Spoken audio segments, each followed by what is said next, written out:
Well, hey everyone, this is Patrick Gray of the Risky Business podcast here, and I'm trying something new. Now, the idea behind these videos is to throw a little bit of commentary out there, to talk about some of the bigger issues in infosec in a way that I can't really do on the podcast. And at the moment, there sure is a lot to talk about, and I want to cover a few things off in this first video. And first up, I want to look at the trial of the alleged Dread Pirate Roberts, or DPR, Ross Ulbricht. And yes, it has been a massive disappointment to find out that the master criminal DPR was, in fact, by the looks of things, a complete amateur. He was a web designer who decided to become a global drug lord, and that went about how you'd expect it to. We're looking at some pretty spectacular evidence at the moment. The prosecution even managed to scrape DPR's diary off Ulbricht's computers, and the entries I've seen published couldn't really have come from anyone else. They contain personal items and timelines that the feds can easily corroborate from other sources. And yeah, as we all know, he was logged into his admin panel when they snatched his laptop from that public library. So basically the guy was caught about as red-handed as you can get. But he's still pleading not guilty, which is oh so much fun for all of us. He's admitted starting the site, and he's admitted that he was in control of the site at the time that he was arrested. But he says he sold off the site to someone else for a period of time, and that's the person who did all of the bad stuff, like the murders for hire. But it wasn't him, because he bought the site back just before he was arrested. To me, this whole thing smells of a pre-planned defense Ulbricht made up in his head when he was contemplating the possibility of getting caught. The guy was working in isolation, he couldn't really talk strategy with anyone else, so he started, thinking a little bit funny. You know, a little bit funny. Sort of like, yeah man, governments control all of us, so what I'm doing with Silk Road is really the moral thing. I'm the good guy. And if I ever get caught, they can't prove anything. I'll just tell them, I bought that laptop hard drive off the last DPR and that was part of the handover and that'll all be cool. The problem Ulbricht ran into is that Silk Road did represent a genuine challenge to the authority of the state, and it was too effective and too popular, basically. So the government invested in a real investigation. So by the time the feds scooped him up, they had a case, they had reams of surveillance material, and yeah, they seem to be proving their case in pretty meticulous detail. But, and this is a very big but, the prosecution could run into some problems simply because most of the evidence tying him to the charges came off a hard drive that he could very well argue he bought from the intermediate DPR. Now, the only diary entries I've seen published are from early in the piece, which doesn't actually contradict his story because he does admit to starting the site.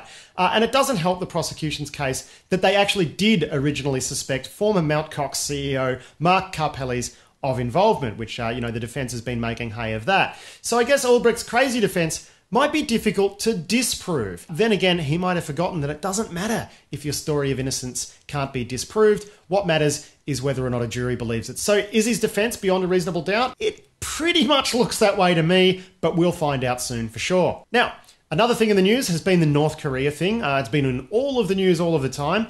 So we all know the story. They hacked Sony because they were pissed off about the movie, The Interview, blah, blah, blah. Putting aside my opinion that they probably just picked Sony as a random target of convenience to show a bit of flex and demonstrate their capability in the cyber realm. Drink! There's also been a lot, and I mean a lot, of doubt around the attribution swirling around the information security community. Now, I suppose the whole Iraq has WMDs thing from '03 probably hasn't helped the intelligence community's cred over the last decade or so. You know, there was the whole torture thing as well. I know the CIA prefers to call it freedom tickling, but it was torture. But thanks to a bunch of documents leaked by Edward Snowden, combined with some deep background quotes given to a few sort of national security reporters in the United States, we do know that the NSA has been all up in North Korea's shit for a long, long time. And this really changes the dynamic of trying to prove or disprove the government's attribution of the attack to the Norks. So the deniers seem to say that the case the government has presented is very weak and very flimsy,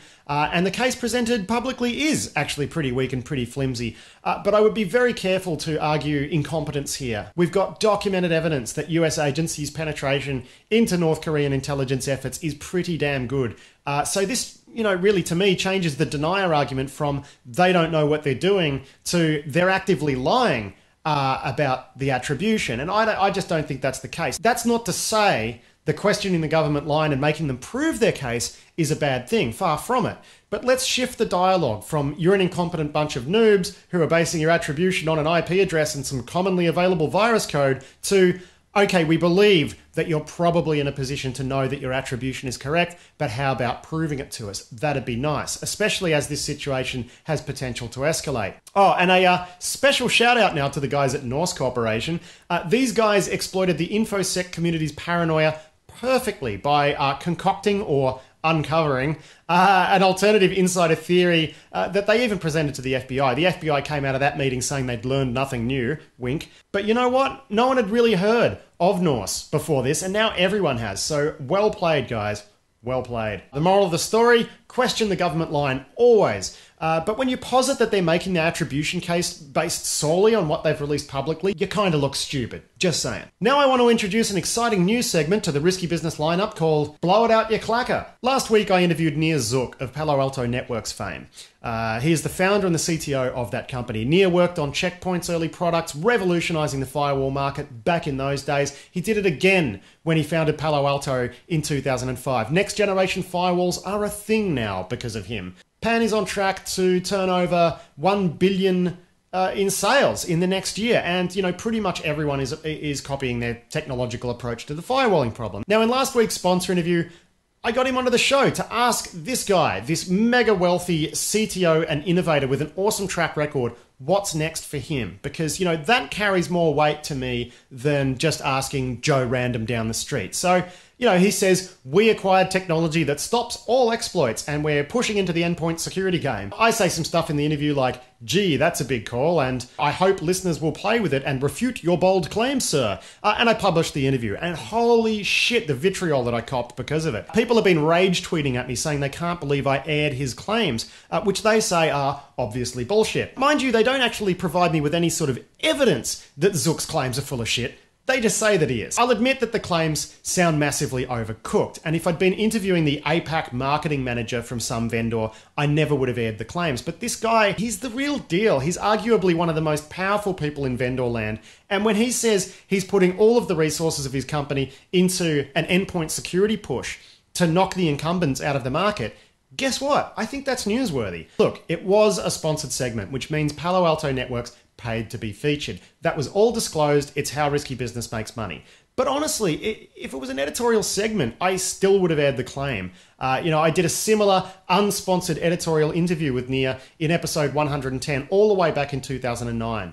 Guys like him, to a certain degree, guys like Dave DeWalt as well, former president of McAfee, current CEO of FireEye, guys like those, they've kind of earned their free kicks, I hate to say it. Now, most Risky Business listeners are sharp enough to take claims of magic exploit defeating technology with a grain of salt, but the fact is, this is this guy's #1 push. If he's pushing this way, so will others. 2015 is going to be a big year for endpoint security software because, let's face it, weak endpoints are how absolutely everything's getting owned these days. So please, don't shoot the messenger. I try to do a good job. I try not to be co-opted by vendors. In this case, I'm sticking by the interview because I think it's relevant. Listen to it again. Listen to what the guy says and interpret what it means for the infosec market yourself. And if you can't do that, just blow it out your clacker. Well, that's it for this video. I hope to do some more for you in the future. Right now, I want to say a special thank you to all of the subscribers who've become Risky Business patrons through our Patreon campaign. I think we're up to something like $300 US a month, which is fantastic. And yeah, I do make money out of the podcast. I make a really reasonable salary out of it, especially compared to the average salary where I live. But, you know, I'd really like to get set up in a proper studio, and currently that would be a bit of a squeeze without the extra support. I mean, it's not impossible, but it would be uncomfortable. So all of those contributions are really, really helpful. But I will say, stop being so generous, because in my mind, when I launched this, I was thinking $1 to $4 a month. That seems about right. But there are some listeners out there throwing $20 a month at me. And, you know, I'm very thankful, but you really don't need to go all out like that. You just don't need to. So I'd definitely recommend between $1 and $4. And that's it, guys. I hope you can tolerate my ranting. If you want more of my ranting, I'm Risky Business on Twitter. That's one word. Let me know what you thought of this video. And don't forget to tune in to the Risky Business podcast at Risky.Biz for your weekly fill of InfoSec news. Cheers.